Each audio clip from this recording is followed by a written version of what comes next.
近年家居設計興起輕奢華嘅裝修風格，當中包含啲咩元素呢？點樣先至做到奢華嘅格調，但係又唔會太浮誇或者太單調呢？輕奢華嘅裝修係咪一定會貴啲？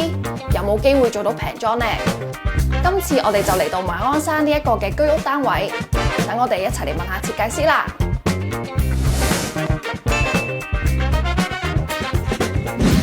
咁呢個單位呢，就係實用面積554尺啦，設計風格呢，就係一個輕奢華風。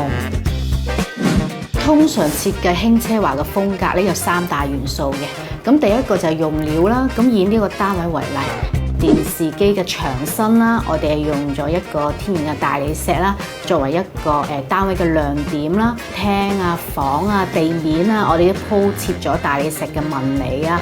去到浴室啦，同埋廚房啦、牆身啊，我哋都係用咗有大理石嘅紋理啦，作為一個鋪設嘅。洗手盤啦，我哋都係用咗岩板啦，咁去突出一個生活嘅品味。除此之外咧，仲有金屬啦同埋玻璃，自帶光澤啦，可以提升通透感啦同埋亮度。多採用原木嘅材質啦，例如係櫃體啦，同埋房門啊、大門啊，一來可以避免過多嘅裝飾啊同埋花紋，同時間可以整體調節飽和度，行業低調同埋奢華，設計方面又唔會太浮誇同埋太過簡單。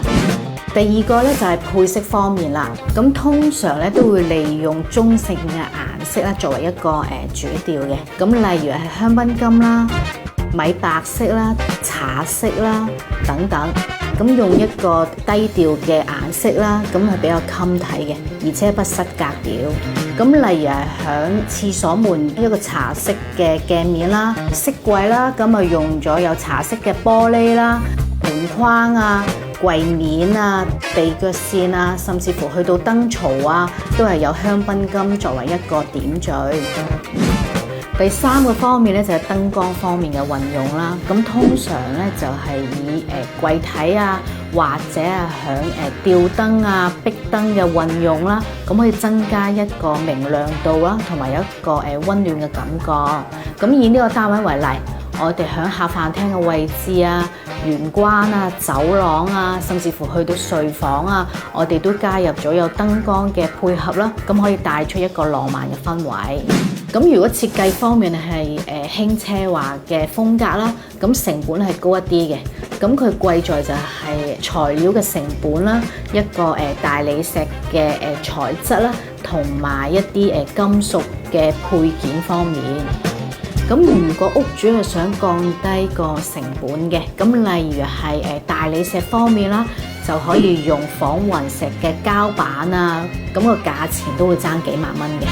至於一個香檳金嘅配件方面啦，又可以用油漆啊或者仿製品取代嘅，呢個價錢都會爭幾千蚊。不過如果近觀感覺咧，就係始終有一段距離啦。咁屋主咧就係自己衡量翻平有平做啦，貴有貴做。